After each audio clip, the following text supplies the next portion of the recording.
Así es. El que está para ti te da la mano. Deje los derechos de cada ser humano. Siempre contigo caminando a tu lado. Así es el defensor. Así es. Amigo bueno y pleno. Así es el defensor del pueblo. Así es el que educa y da orientación. Así es el defensor del pueblo. Muy buenas tardes a todo el pueblo dominicano. A su programa, así es, el defensor del pueblo de la República Dominicana, donde siempre aprendemos de derechos humanos, de derechos fundamentales, de deberes fundamentales, de la buena administración pública y del Estado social y democrático de derecho que proclama nuestra Constitución de la República. Con ustedes, Nilo de la Rosa, y en la tarde de hoy vamos a conversar sobre un tema muy importante para todos nosotros, un tema que está causando polémica en la opinión pública por la forma en cómo se ha ido llevando, cómo se ha ido implementando, y se trata de las medidas de coerción. Las medidas de coerción. ¿Qué son las medidas de coerción? ¿Para qué sirven? ¿Y cuáles son los criterios de imposición de estas medidas por parte de los jueces de la República Dominicana? Para esto vamos a conversar con el doctor Roberto Quiroz Canela, quien es especialista en la materia de Derecho Procesal Penal y Derecho Penal. Luego vamos a explicar la diferencia entre procesal penal y penal. Y además es primer suplente del Defensor del Pueblo de la República Dominicana. No sin antes conocer qué hizo el Defensor del Pueblo durante la semana y, por supuesto, nuestro editorial. Comencemos.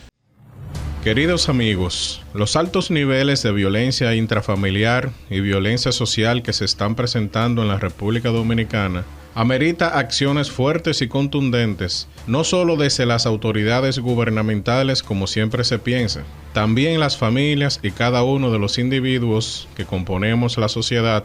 Tenemos una grave responsabilidad de hacer un aporte sustancial a la resolución del problema, o al menos su control efectivo. En los recientes hechos sangrientos y lamentables, en los que hombres y mujeres han perdido la vida a manos de individuos con armas de fuego y armas blancas, se puede constatar en estos todo un historial de hechos similares en los que parece que la autoridad y el orden público no fueron suficientes para evitar el desenlace fatal.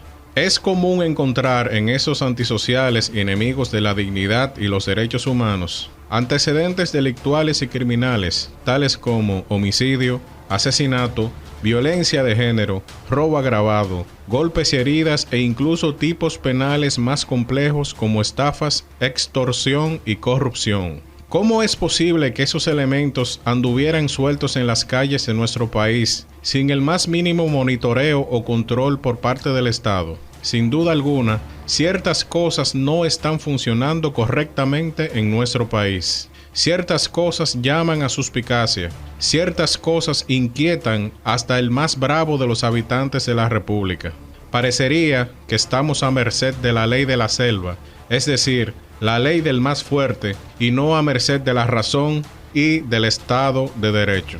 Es evidente que debemos hacer un alto y realizar cambios profundos relacionados con la forma en cómo estamos gestionando la violencia en nuestra sociedad. Ojalá que en algún momento las autoridades educativas dominicanas se tomen más en serio la gestión y manejo de las emociones, muy especialmente la ira. Según Lucio Anneo Séneca, filósofo romano de la escuela estoica, esa ira descontrolada es el vicio más detestable en el ser humano, y el individuo iracundo es el más deleznable de la especie humana, puesto que se siente a gusto colocándose fuera del atributo humano más característico, la capacidad de raciocinio. Decía Séneca que la ira es locura breve, porque impotente como aquella para dominarse, olvida toda conveniencia, desconoce todo efecto, es obstinada y terca en lo que se propone, sorda a los consejos de la razón, agitándose por causas vanas, inhábil para distinguir lo justo y lo verdadero, pareciéndose a esas ruinas que se rompen sobre aquello mismo que aplastan. Queridos amigos, nos hemos dado cuenta de que todavía subsiste entre nosotros un espíritu de barbarie y de salvajismo. O nos proponemos a civilizar por completo a nuestro país, o todos viviremos bajo el imperio de unos pocos individuos cuyo nivel de irracionalidad no dista mucho de los animales. Muchas gracias. El ministro de Administración Pública, Darío Castillo Lugo, recibió la visita del defensor del pueblo Pablo Ulloa, donde acordaron trabajar conjuntamente para impulsar una estrategia de inclusión que permita dar respuesta a las necesidades de las personas con discapacidad al momento de solicitar un servicio en las instituciones públicas. La iniciativa busca que el Ministerio de Administración Pública, MAP, a través del Instituto Nacional de Administración Pública, INAP, capacite a los servidores del Estado para garantizar el acceso a la información y los servicios de las personas con discapacidades. El proyecto, liderado por el Defensor del Pueblo, incluye una primera etapa un programa formativo dirigido a empleados de las áreas de recepción y atención al ciudadano, para que estos puedan conocer los conceptos básicos para comunicarse a través de la lengua de señas, al igual que adquirir las herramientas para brindar el trato adecuado al segmento poblacional que enfrenta barreras físicas, mentales y sensoriales, contribuyendo así con la política de inclusión en sus instituciones. El Defensor del Pueblo obtuvo de manera oficial la certificación de la norma ISO 9001-2015 por la implementación de un sistema de gestión que cumple con los estándares internacionales de calidad otorgada por la Agencia Española de Normalización y Certificación AENOR Dominicana. El director de AENOR Dominicana, Ariel Espejo Combes, hizo entrega al titular Pablo Ulloa del documento que valida de manera formal que la institución a su cargo cumplió con la calidad de los procesos ejecutados durante un acto en el que estuvieron presentes colaboradores del organismo en el Hotel Catalonia del Distrito Nacional. Espejo Combes resaltó que el logro alcanzado por la organización es el reflejo del trabajo en equipo que se realiza día a día. De su lado, Pablo Ulloa destacó que la obtención de la certificación de la norma ISO 9001-2015 constituye un hito sin precedentes en la historia del Defensor del Pueblo, que suma otros logros importantes con la certificación de su carta compromiso al usuario. El Defensor del Pueblo se trasladó al Ceibo para dar seguimiento al caso de los peregrinos envueltos en conflictos de terrenos. En el encuentro, los peregrinos y las autoridades correspondientes conversaron sobre la problemática principal, dando cabida a posibles soluciones. Este encuentro concluyó con la planificación de una reunión futura para culminar con el proceso. Con el firme propósito de garantizar el derecho a la educación, el Defensor del Pueblo sirvió de puente para gestionar condiciones de espacios dignos en la escuela primaria El 8, ubicada en La Victoria, para que los niños y niñas puedan recibir con alegría el próximo año escolar.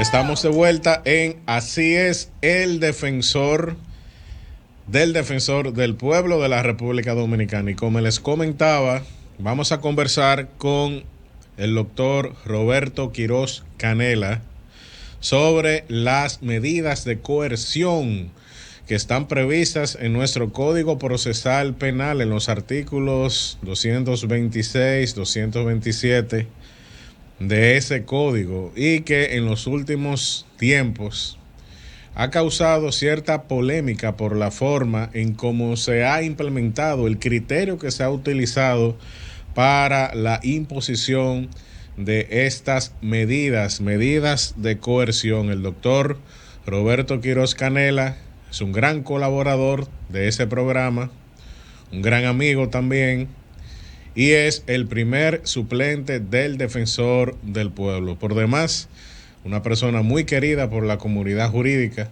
y también fuera de la comunidad jurídica, doctor, y es especialista en Derecho Penal y en Derecho Procesal Penal, profesor universitario de muchos abogados que estamos en el ejercicio, y además de eso es un doctrinario. ¿Por qué? Porque ha publicado varias obras importantes, sobre todo relacionadas con el proceso penal en la República Dominicana. Muy buenas tardes, doctor, ¿cómo se siente? Muy bien y encantado de estar una vez más en este programa. Excelente. Bueno, estamos aquí, doctor, para conversar sobre este tema tan importante que son las medidas de coerción. Estamos motivados no solamente por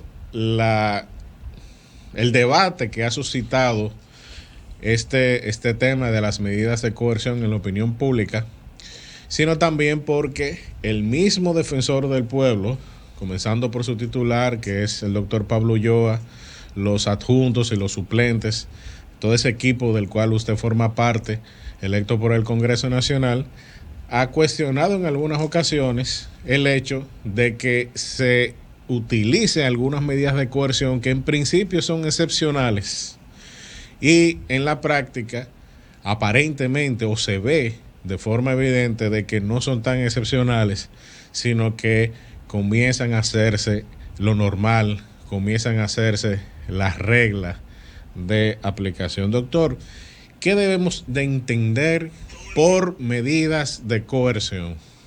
Son los instrumentos que tiene el Estado para garantizar la presencia de una persona al proceso, así como también garantizar las posibles indemnizaciones, multas o costas que puedan devenir de ese mismo proceso. De un lado tendríamos las que son personales y de otro lado tendríamos las que son reales. Y en eso se basa exclusivamente el concepto de medida de coerción. Muy bien, doctor. En derecho sabemos que la contraposición existe entre lo real y lo personal, pero la gente, como decimos los abogados, los civiles, no necesariamente entienden que real en el ámbito jurídico significa otra cosa a la realidad. ¿Qué significa real en el ámbito jurídico, en este caso de medidas de coerción reales? ¿Qué significa eso? Son las que afectan al patrimonio, a la parte pecuniaria de la persona. Decimos, por ejemplo, trabar embargos conservatorios sobre la propiedad del imputado, con la finalidad de evitar que durante el proceso él dilapide o transfiera a tercero esas propiedades y entonces pudiera entonces irrumpirse una posible indemnización que sobrevenga del proceso. Muy bien, entonces eso quiere decir que las medidas de coerción no solamente se imponen sobre la persona en sí misma, sino sobre su patrimonio. Así es, están clasificadas sus en bienes dos. muebles e inmuebles, ¿verdad? Así es. Bueno, eso se hace precisamente con esa finalidad de que llegado el momento, exista la posibilidad de las indemnizaciones y reparaciones a la víctima. Pero en el caso de las personas, doctor, entonces nosotros tenemos estas medidas de coerción que pudieran ser varias. El Código Procesal Penal prevé algunas. ¿Cuáles son los tipos de medidas de coerción que establece la legislación dominicana para el caso de la persona en sí misma, no sus bienes, sino su persona? Correcto. En el Código Procesal Penal, que desde el artículo 222 habla respecto de los principios y de las diferentes medidas, desde el 223 comienza a hablar medidas que atañen a la persona, desde una citación, el arresto, que puede ser en flagrancia o en virtud de orden, y luego las que están definidas en el 226, que tienen que ver con el impedimento de salida, la garantía económica, la presentación periódica, la obligación de someterse al cuidado o vigilancia de una persona, la colocación de localizadores, la prisión domiciliaria y la prisión preventiva. Esas son las que están establecidas en el 226 y que atañe directamente a la persona. Muy bien. Bueno, pues nosotros tenemos estas, ¿cómo lo decimos? Estos institutos de derecho o medidas. Es una especie de catálogo de medidas. Es un catálogo de medidas que ha establecido el proceso penal. Y usted mencionó cuál es la finalidad. ¿Podemos refrescarle al público cuál es la finalidad esencial de las medidas de coerción? Porque, doctor, se lo digo, porque en muchas ocasiones vemos a periodistas, sobre todo periodistas, comunicadores, que dicen, condenan a fulano a 3 meses de prisión. Sí, por un hecho, obviamente por un hecho deleznable. Entonces la gente lee eso en el periódico y lo primero que quiere hacer es ir al tribunal y buscar al juez que le impuso esa medida. Y entonces el periódico dice, condenan a 3 meses. Entonces, ¿cuál es la finalidad de una medida de coerción? ¿Realmente es una condena o es simplemente una medida? Mire, uno de los principios de la medida es que son provisionales. Eso está en el 222. Las medidas son provisionales. ¿Qué implica esto? Primero, que no son una condena en sí mismo, porque hay un principio de instrumentalidad que implica que la medida no es una condena en sí mismo, sino una especie de medida para garantizar, dentro de su finalidad, la presencia de esa persona al proceso. Es decir, el proceso, vamos a la parte de investigación. Entonces te voy a enviar 3 meses de prisión preventiva hasta tanto resolvamos el tema de la investigación. Muy bien, entonces la medida de coerción está hecha para eso. Así es. Para garantizar la presencia del imputado durante el proceso, en pocas palabras, que no se fugue, que no se desaparezca. Así es. Y segundo, para garantizar en el futuro, llegado el momento, las indemnizaciones y reparaciones del lugar. Pero eso también, doctor, pero también, sí, eso es cuanto a las reales, pero también, doctor, para que no obstruya la justicia.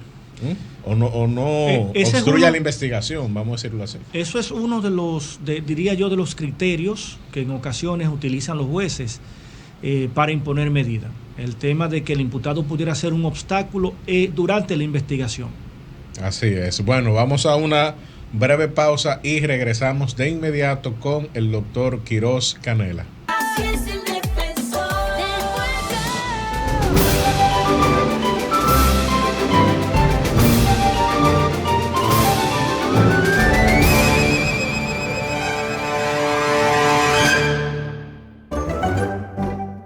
El territorio dominicano. El territorio dominicano comprende la parte oriental de la isla de Santo Domingo. Corresponde al 74% de toda la isla, con un total de 48.311 kilómetros cuadrados. El mar y el espacio aéreo también forman parte del territorio dominicano. La República Dominicana tiene hasta 12 millas mar adentro como parte de su territorio, y tiene plena soberanía del espacio aéreo que cubre el territorio nacional. La zona fronteriza. La zona fronteriza que nos divide de Haití tiene 5 provincias del lado dominicano: Montecristi, Dajabón, Elías Piña, Independencia y Pedernales. La frontera dominico-haitiana se extiende a lo largo de 380 kilómetros. División geopolítica de la República Dominicana. El territorio que comprende República Dominicana está dividido en regiones que se subdividen en 31 provincias y un distrito nacional, donde se ubica Santo Domingo de Guzmán, la capital del país, las cuales están a su vez subdivididas en 158 municipios y 231 distritos municipales. Los recursos naturales. El agua, los animales, las plantas y las minas de distintos minerales conforman los recursos naturales que posee la República Dominicana. La población.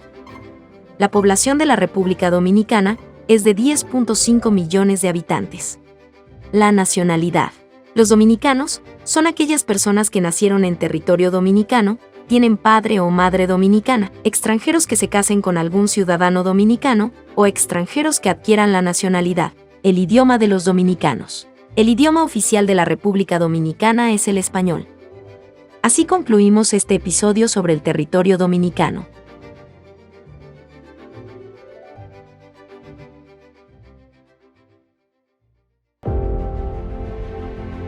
Mi nombre es Gerardo Antonio García Fajardo. En la oficina de la Mata, que corresponde al Instituto Postal. Ahí yo duré 19 años laborando. Me cancelaron en esa institución donde yo trabajaba, me cancelaron en el 2020, septiembre. De ahí para acá me entretuvieron para darme mis prestaciones laborales. Y acudía donde ellos, iba donde ellos, y cada vez que yo iba, era un cuento. Y yo gastando pasajes de aquí a allá. Ya lo último, cuando me sentía agobiado, ya cansado, yo no sabía qué hacer. Me puse a pensar y llamé hasta a la oficina de Nuria Piera. Llamé. Ahí la secretaria me tomó datos y todo, pero yo le expliqué todo, pero se volvieron nada. Pero ¿qué pasa? Que ese mismo día, ahí mismo busqué el número de teléfono del defensor del pueblo, lo busqué por Google. Sí, lo consulté por ahí. Y ahí mismo inmediatamente llamé.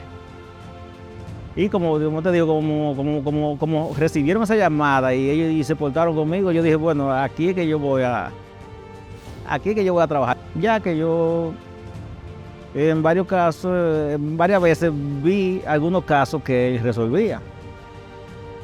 Y donde exactamente él hacía lo que dice su nombre, defensor del pueblo.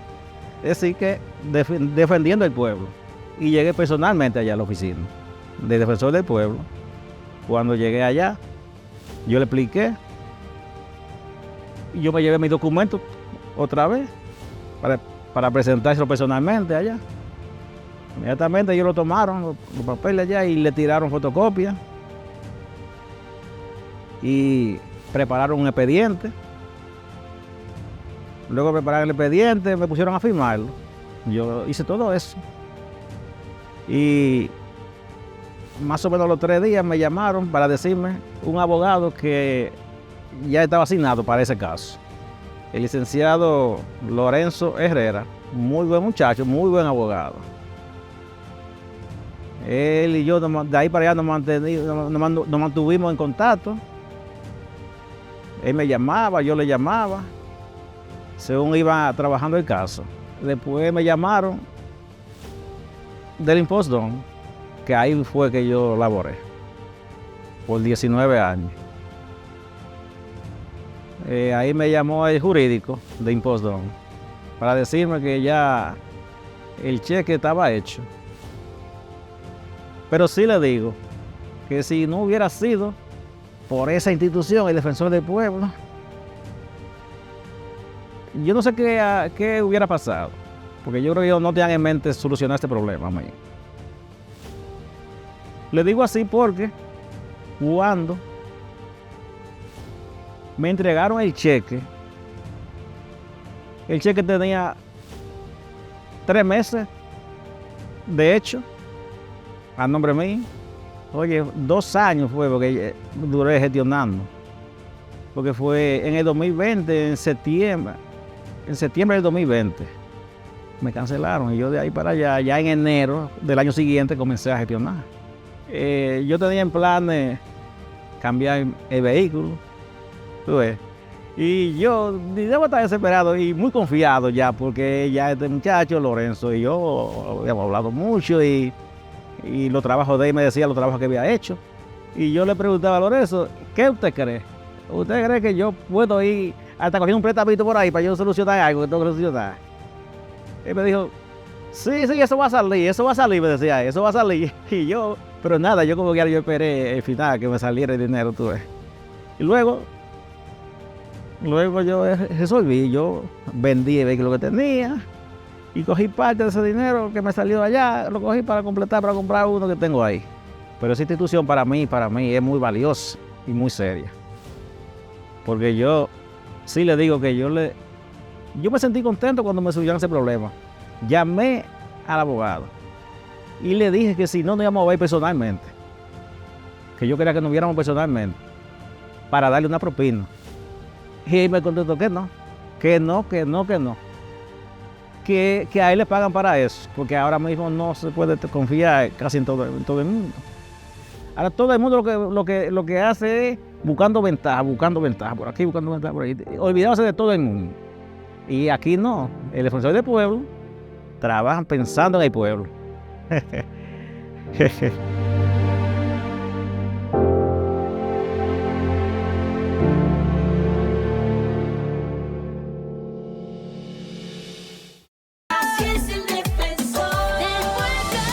Regresamos al programa Así es el Defensor con el doctor Roberto Quiroz Canela, con quien estamos conversando sobre las medidas de coerción, la naturaleza jurídica de estos elementos del Código Procesal Penal, cuál es su finalidad y cuál es el alcance de esas medidas de coerción. Ya mencionamos cuáles son las finalidades y mencionamos las medidas de coerción que ya prevé el Código Procesal Penal de la República Dominicana. Doctor, nosotros vemos que en algunos casos, o vamos a decir en la mayoría de los casos, cuando se arresta a la persona es sometida a lo que es una audiencia de medida de coerción para garantizar su permanencia, su presencia durante todo el proceso investigativo y también durante el proceso completo, el proceso judicial.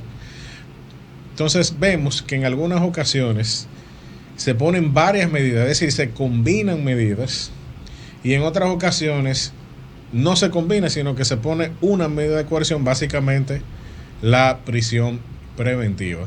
¿Cuál es el criterio de los jueces? ¿Por qué se combinan en algunas ocasiones y en otras ocasiones no?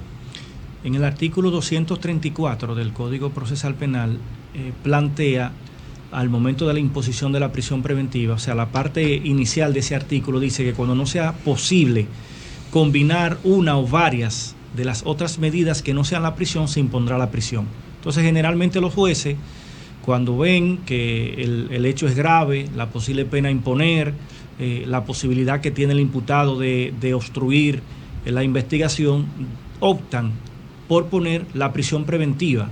Esto, entre otros criterios que muchas veces tienen que ver hasta con la democracia de un país. El hecho de que en un país se imponga tanta prisión preventiva, por ejemplo. Bueno, pero cuando nosotros vemos, doctor, ya vimos que la prisión preventiva realmente se ha diseñado de una forma excepcional, como usted lo mencionó. Cuando no haya posibilidad de imponer otras, entonces se pone la prisión preventiva. Hay un tema importante sobre eso, y es que el proceso penal está diseñado para que una persona lo conozca en libertad. Muy bien. Eso es el proceso penal. Ahora bien, vivimos en un país en el que todavía existen mentes dictatoriales, para no mencionar personas, mentes dictatoriales que entienden que sin preso no hay proceso. Muy bien. El proceso penal dominicano está diseñado para que una persona lo conozca completo en libertad, con alguna de las medidas impuestas, que puede ser una presentación periódica o un impedimento de salida. Muy bien, entonces nosotros vemos entonces, doctor, que el criterio básico para la imposición de la prisión preventiva, ¿cuál es? Es decir, ¿qué tiene que ver el juez para decir, bueno, aquí yo voy a imponer 3 meses de prisión preventiva? Bueno, en primer orden... Aparte de la gravedad del caso, porque no necesariamente, porque yo le voy a decir algo, los delitos económicos en su mayoría son graves, muy graves. Lavado de activos, quiebra fraudulenta de bancos, etcétera, etcétera. Pero realmente existe posibilidad de que se desaparezca una persona harto, como dicen en Chile, harto conocida por toda la sociedad, que la gente va a saber dónde está. No necesariamente la persona se va a desaparecer. Entonces, ¿cuál es el criterio que detona la decisión de una prisión preventiva en un proceso penal? Mire, yo soy de los pocos profesores tal vez que en las aulas ha dicho que esos casos de delitos económicos, temas de corrupción administrativa, etcétera, etcétera, de personas que son hartamente conocidas y que tienen arraigo de más, el hecho de que le impongan prisión preventiva nos manda a cuidarnos a los que no tenemos entonces ese tipo de arraigo. Porque si esas personas que tienen arraigo al más alto nivel le imponen prisión preventiva, ¿qué será de nosotros que tal vez no llegamos a esos niveles de arraigo? Entonces, cuando hablamos de criterios... Cuando usted menciona arraigo, doctor, y que muchas veces oímos abogados decir presupuestos de arraigo, ¿arraigo qué quiere decir? Los arraigos, de conformidad al numeral 2 del artículo 227, es todo lo que ata a una persona a la sociedad, a la comunidad, a la familia, al entorno laboral. O sea, todo, sea documental, sea testimonial, que usted pueda demostrar que lo ata a un trabajo, que usted tiene familia, que usted pertenece a algún club, etcétera, etcétera, etcétera. Se convierte en un momento en un arraigo. Bueno, que tienen inmuebles también. Exactamente, que tienen inmuebles, que tienen vehículos, exactamente. Muy bien. Así es.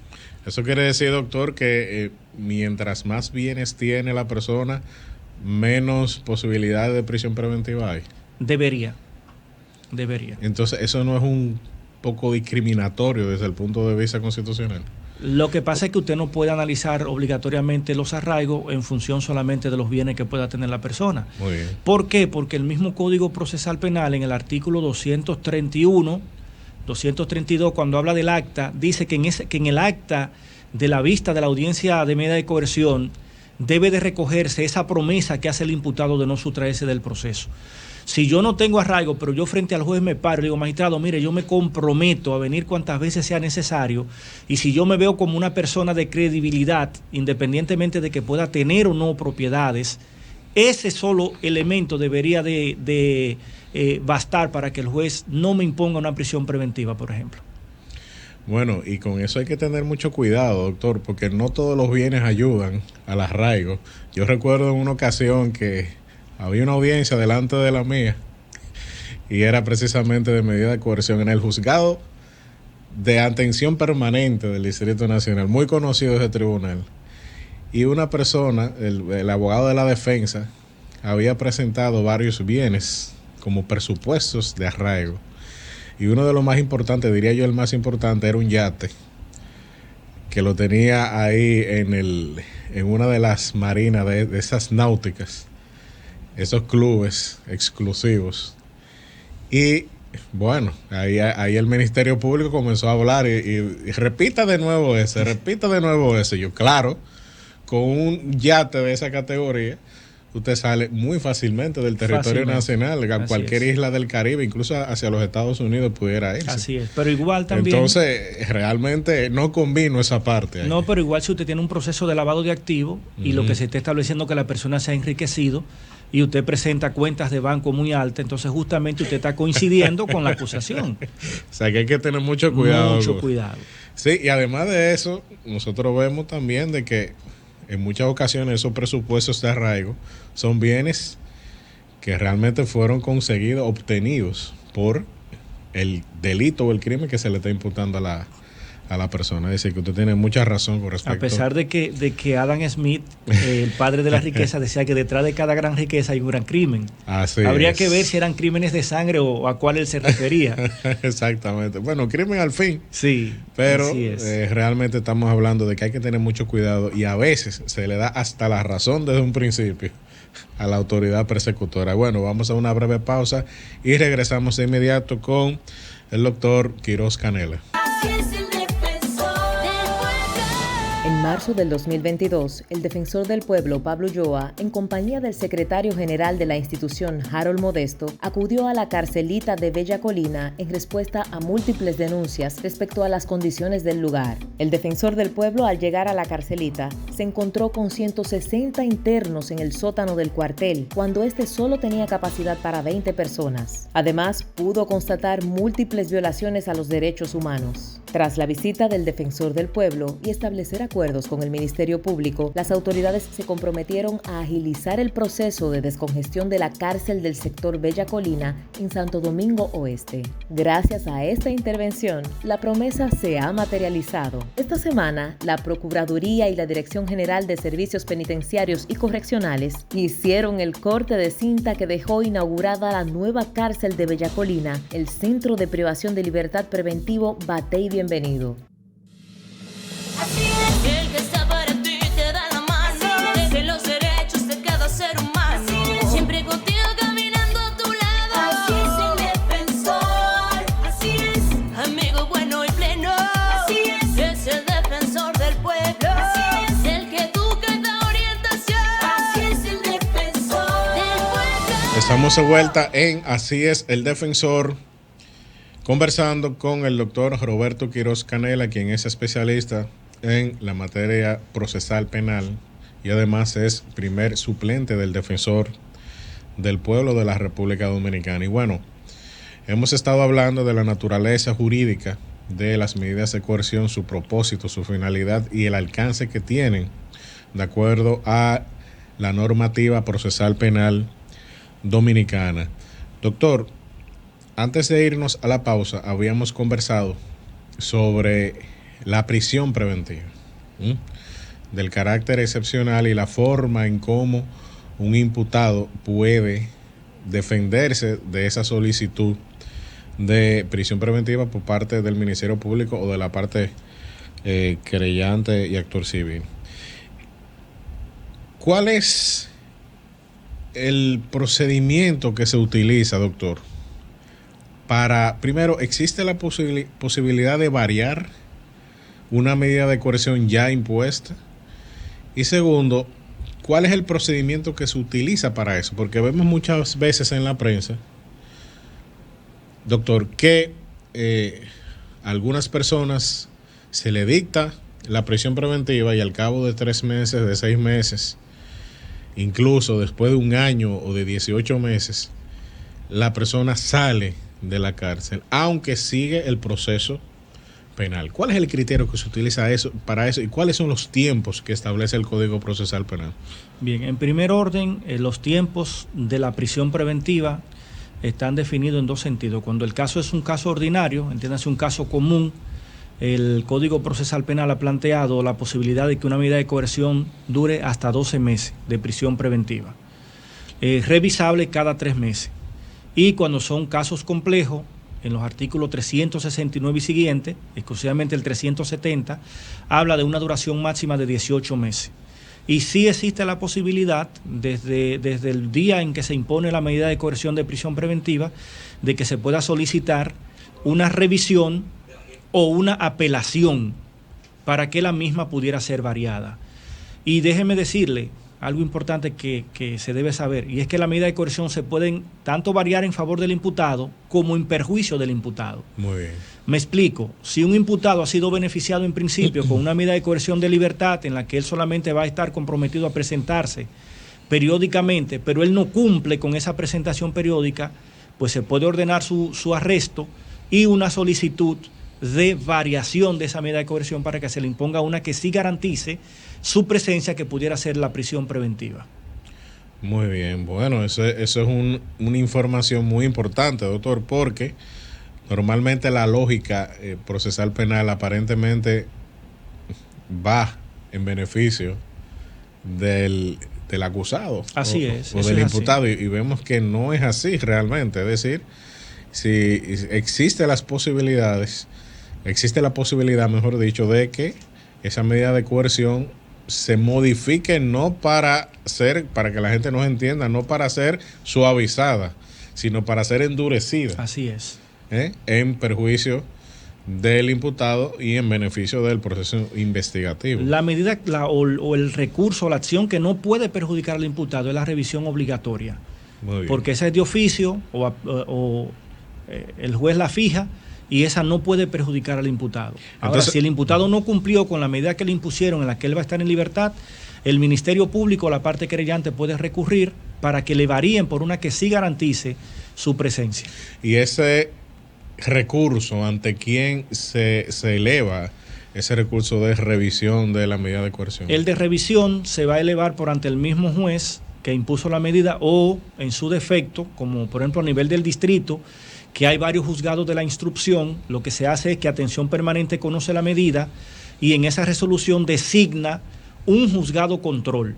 Entonces esa revisión se va a depositar por ante ese juzgado control. Bueno, que ese juzgado control es un juzgado de la instrucción. De la instrucción, así es. Muy bien. Ya la apelación va a la Corte. A la Corte de Apelación. Muy sí. bien. Y cuando el caso ya pasó, por ejemplo, ya el Ministerio Público presentó acusación, la parte querellante o se acogió a la acusación del Ministerio Público, presentó una independiente, y el caso se le dio apertura a juicio, es decir, se fue a juicio de fondo. Ya ese caso ese expediente sale del juzgado de la instrucción, sí, y pasa a un tribunal de fondo, sea unipersonal o colegiado. Exactamente. Entonces, las medidas de coerción en ese caso, ¿la conoce el juez de fondo o sí, sigue siendo el mismo juez de la instrucción? No, el juez de fondo, el juez apoderado.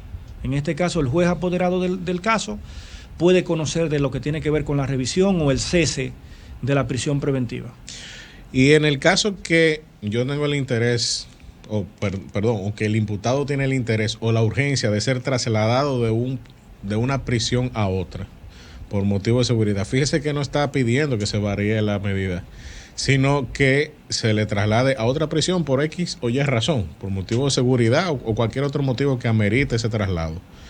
Ese traslado, ¿quién lo va a conocer y bajo qué condición? Si es preventivo, ese traslado se maneja a nivel de Dirección de Prisiones, que tiene otro nombre ya según la ley 1321. Claro, lo tuvimos aquí al coronel Hernández Basilio, Dirección General de Servicios Penitenciarios y Correccionales. Correcto. Ese es el nuevo nombre, ¿no? Ahí se tramita cuando es un preso preventivo. Ahora, cuando es un condenado, debe de tramitarlo el juez de la ejecución de la pena, el traslado. Muy bien. Bueno, fíjense qué complejo es este proceso penal. Y bueno, y dice la Constitución de la República, desde hace mucho tiempo, eso parece que era algo de las revoluciones liberales del siglo XIX, doctor, de que eso aparece en la Constitución de Cádiz, en la Constitución de 1844. Hasta el día de hoy permanece esa disposición de que nadie puede ser trasladado de un recinto penitenciario a otro sin autorización de un juez. Así es. Si se hiciera, el imputado pudiera proponer un habeas corpus inmediatamente o una especie de amparo para evitar turbaciones en su derecho. Claro, pero entonces nosotros vimos ahora que usted dice que hay un caso en el que la Dirección General de Servicios Penitenciarios y Correccionales es la que toma la decisión. Claro, cuando son preventivos. Solamente en el caso que son de preventivos. que sean preventivos, así es. Muy bien, bueno, vamos a una breve pausa y regresamos de inmediato con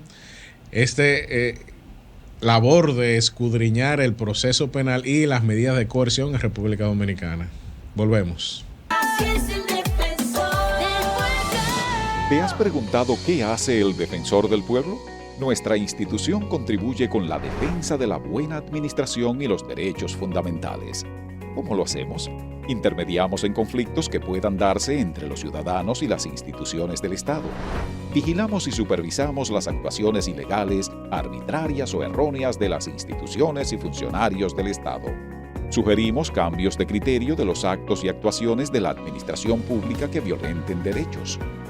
Promovemos y educamos a la sociedad en derechos humanos y fundamentales. Y accionamos en amparo de los derechos de las personas e intereses colectivos y difusos. Entérate de esto y mucho más en nuestra página web www.defensordelpueblo.gov.do. Teléfono 809-381-4777. Síguenos en Facebook, Twitter e Instagram a través de @defensorRD. Vamos por lo que nos une. Así es el defensor del pueblo. Estamos de vuelta en Así es el Defensor, conversando con el doctor Roberto Quiroz Canela sobre las medidas de coerción en la República Dominicana. Doctor, ya hemos visto sobre todo el tema de la prisión preventiva y las demás medidas de coerción, pero la prisión preventiva es, vamos a decir, la más llamativa precisamente por eso, porque implica la pérdida de la libertad de la persona provisionalmente. Entonces, ya hemos visto que parece que existe una alta cantidad de presos preventivos en República Dominicana. Más o menos, ¿cuál es el porcentaje que hay de presos preventivos versus los privados de libertad que ya tienen condena definitiva a razón o a raíz de un proceso penal? En República Dominicana las estadísticas indican que hay aproximadamente 28.000 presos, tal vez un número más, un número menos, pero anda por ahí por los 28.000 presos. Muy bien. De esos 28.000 presos, cerca del 80% son presos preventivos. O sea, estaríamos hablando que entre 18, 19.000 personas son presos preventivos de esa cantidad. De hecho, recientemente el magistrado Subero, que fue presidente de la Suprema Corte de Justicia, habló del exceso de prisión preventiva y hasta la Corte Interamericana se ha referido al tema a nivel de Latinoamérica respecto de esa enfermedad de prisión preventiva que existe en la actualidad. Bueno, y también hemos escuchado incluso también al mismo actual presidente de la Suprema Sí, así es, Luis Corte Henry. de Justicia, Así es. el magistrado Luis Henry Molina, presidente de la Suprema Corte de Justicia, que también ha mencionado eso.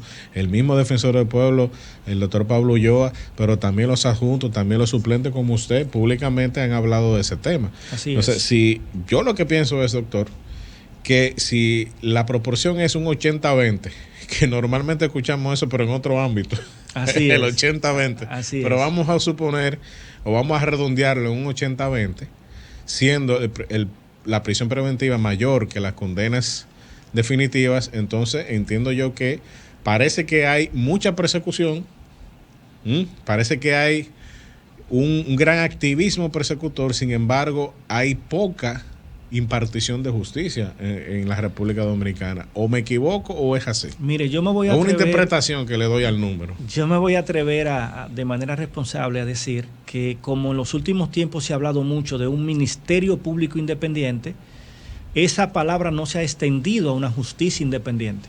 O sea, Ministerio Público Independiente, pero el Ministerio Público es quien persigue, quien acusa, quien somete. Ahora, quien es encargado de administrar, de decir si esa persona sí o si esa persona no, es el juez. Entonces hay un Ministerio Público Independiente, pero ese mismo término no se ha extendido aparentemente a la justicia. Y eso implica entonces que muchos jueces, tal vez por temor, por miedo, no sé si hasta perder su trabajo, o como criterios, de hecho, desde la antigüedad uno lo escucha, de que el juez que aplica principios le pueden aplicar su final, o de que el juez que tranca es el juez que se mantiene, y son criterios que están ahí, y que evidentemente las estadísticas de la mayor cantidad de presos preventivos versus presos condenados son lo que lo indican. Bueno, y no necesariamente la alta cantidad de prisión, porque al final estamos hablando de prisión, ya sea preventiva o ya sea por condena definitiva. Aparentemente no hay una relación directa entre el incremento de la seguridad ciudadana y esta cantidad, diría yo, exorbitante de personas privadas de libertad, y muchas de ellas también, y eso lo ha señalado constantemente el Defensor del Pueblo y también la Oficina de la Defensa Pública, el tema de presos preventivos, pero también de privados de libertad definitivos con enfermedades terminales, con una serie de situaciones que realmente ameritan que no estén en un recinto penitenciario. Porque la finalidad del recinto penitenciario no es matar a la persona. No. Es reformar a la persona para la reinserción social. Que lo plantea la misma Constitución en el artículo 40.16. La finalidad de la condena es la reinserción. Hay un tema con esto, y es que dentro de los presos preventivos muchas veces tú encuentras personas por una simple posesión de droga. Cuando estas personas pudieron someterse a un programa de desintoxicación y de rehabilitación, a fin de que entiendan el mal de este flagelo de la droga. Y hablar de una simple posesión es tal vez una persona que le encontraron 300 miligramos de cocaína, o por ejemplo 10, 5, 3, 4 gramos de marihuana, y esa persona te lo envían a una prisión preventiva. Lo que es evidente que en ese caso no tiene la más mínima lógica.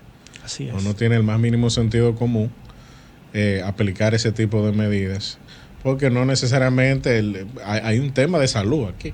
Así es. Hay un tema de salud que debe ser considerado. Doctor, en otro ámbito o en otro orden de ideas, hemos visto que a raíz del comienzo del proceso penal, parte de toda esta mecánica es la emisión de fichas policiales y judiciales. ¿Cuál es el criterio para eso? ¿Por qué se emiten esas fichas? ¿Para qué se hacen? ¿Y cuál es la diferencia entre una ficha policial y una ficha judicial? Y todo este tema de las certificaciones de antecedentes judiciales que hemos visto últimamente en la prensa, que el Ministerio Público pudo desmantelar una red a lo interno de la institución que manejaba de esta forma de manera ilegal.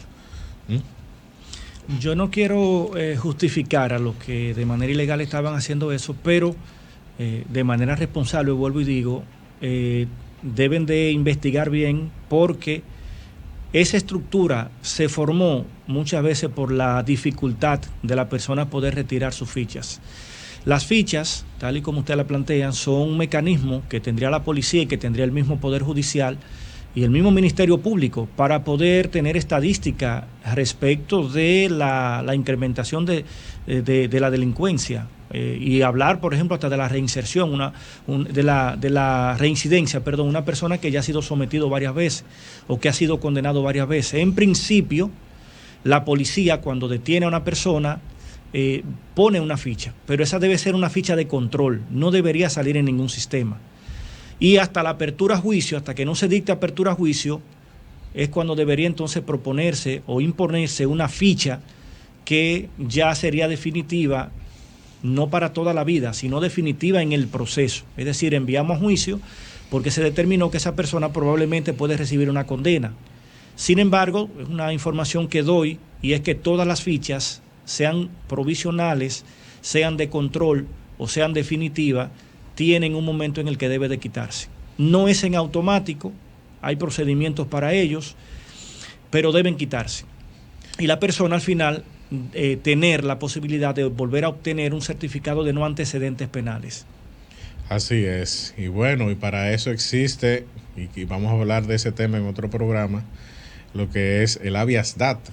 Así es. El habeas data, que es una de las garantías de los derechos fundamentales que ha establecido la Constitución de la República, que es precisamente para eso, para la protección de sus datos personales, los datos personales de todos los ciudadanos y habitantes de la República. Doctor, en la radio se cumple aquello de la relatividad del tiempo y hemos llegado al final de nuestro programa.